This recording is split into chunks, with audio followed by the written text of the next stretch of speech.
একসময় এক গ্রামে একজন ধনী জমিদার বাস করতেন। তার বাড়িতে কাজ করত এক গরিব কিন্তু সৎ চাকর।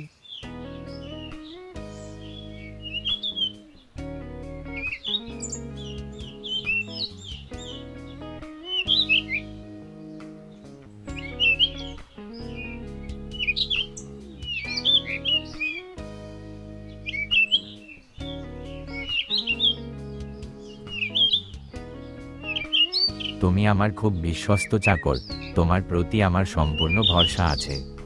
সাহেব, আমি প্রাণ দিয়ে আপনার কাজ করি। কোনো ভুল করলে আপনি বলবেন, আমি শুধরে নেব।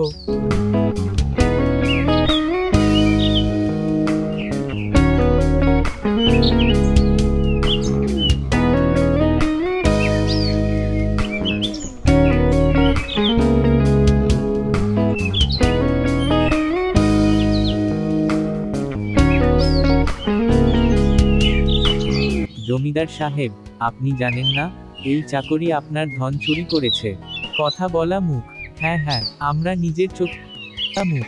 হ্যাঁ হ্যাঁ, আমরা নিজের চোখে। জমিদার কিছুটা চিন্তায় পড়লেন, তবে তিনি চাকরকে বিশ্বাস করতেন, তাই বললেন, তুমি যদি সত্যিই নির্দোষ হও, তবে প্রমাণ দাও।